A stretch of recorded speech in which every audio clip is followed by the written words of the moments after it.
In the beginning of the time, vast oceans and great mountains were the only physical boundaries that are divide the world and its inhabitants. Millions of years later, race, gender further split the peoples of the world. Unfortunately, these two have become basis for discrimination. Some decades later, money, education, and opportunity, or lack of thereof, further define the line that separate one individual from another.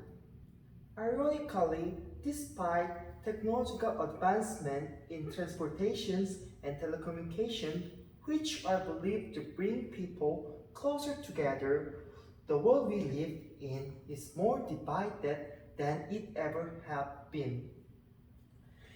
Now, nations are classified according to how progressive their economies are. On one end are the first world countries, and on the other are third world or developing countries. It is easy to imagine that the first world country live in a comfortable life, while majority of those who live in developing nations live in a dire poverty. This is, however, is not the case. For instance, despite being developed country, South Korea still have a small population of poverty-stricken individuals. The truth is, poverty exists almost everywhere in this world. How can you fight the poverty? Allow me to introduce the Solar Cow project, launched by the company named Yoke. Basically, a solar cow is a battery charging hub that makes use of solar panels and shaped like a cow. The solar panels are placed on the back of the cow, while the charging ports are the others of the cow. The design was inspired by the animal which Africa symbolized wealth. Solar cows are built statistically close to the school to encourage the parents to send their children to school, and these children are given a battery called power milk battery that they can plug into the solar cow.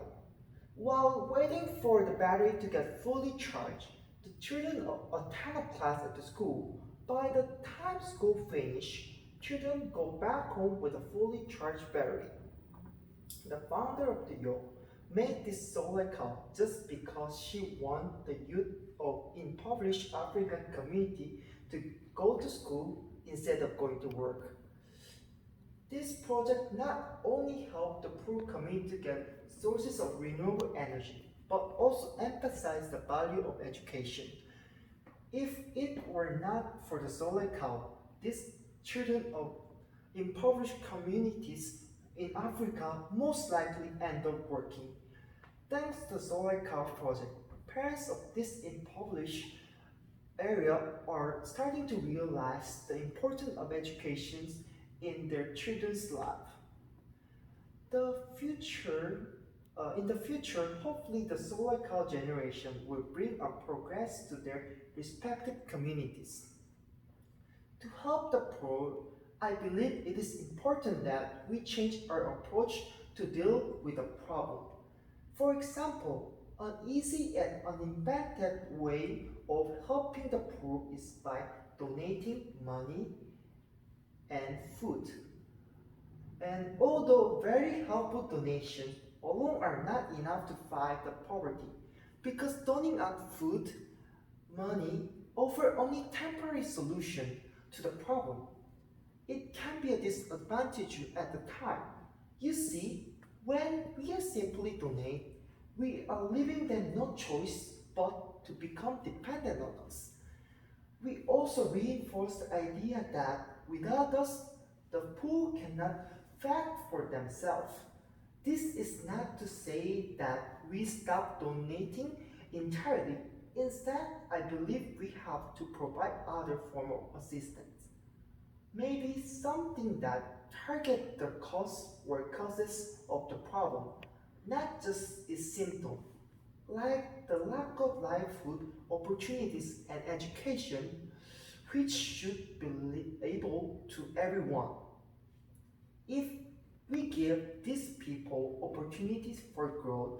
We help them realize what they are capable of. I myself have been seen how the opportunity fueled by the lack of opportunities afforded to underprivileged. When I was grade 10, our school go to a mission camp. We visit the special community in Lipa City in Batangas, province in the Philippines. Here, most of the residents were women and children who are victims of typhoon.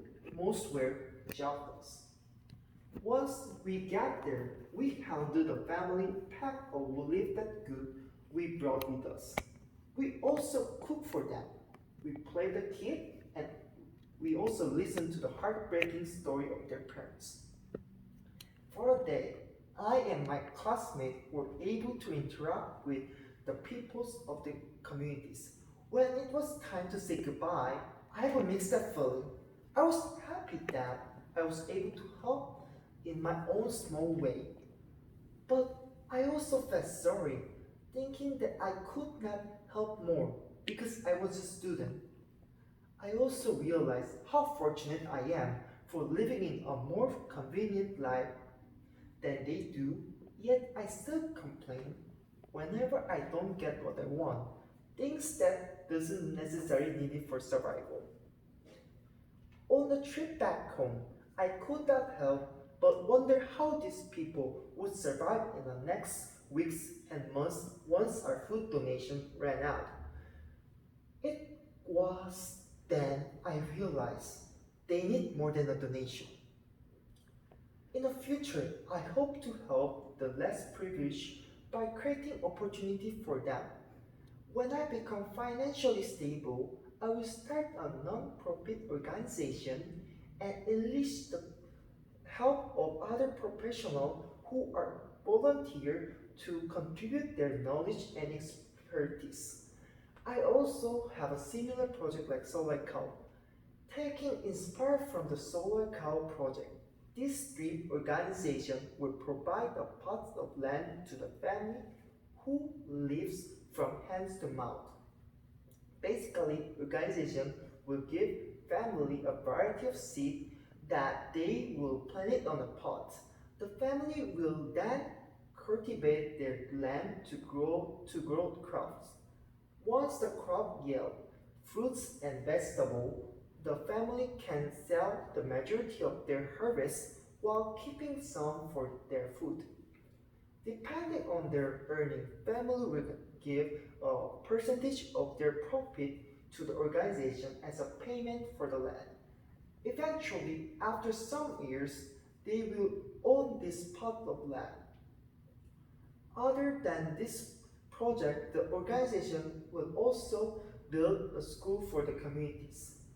This school will offer not only primary and secondary education, but also technical and vocational courses so that others may also learn practical skills. Through the help of organization, the beneficiary will have a means of improve their life. However, it will also teach them how to take responsibility for the opportunity they have. I know that this project sounds ambitious, but I also know that with the help of others who believe in my vision, I can make this happen. Across the world, millions of people live in extreme poverty. These are also more fortunate who are willing to extend their help to the needy. However, it takes more than a food, clothes, and money to help the underprivileged people make their life better. There are other ways to help them. By providing the less privileged with education, they will be able to improve their life. As the more fortunate members of the society, it is our civic duty to help the poor. But we also need to see to it that we are giving help to with lasting benefit. We have to help them realize that poverty is just a phase, not an endless process. Thank you.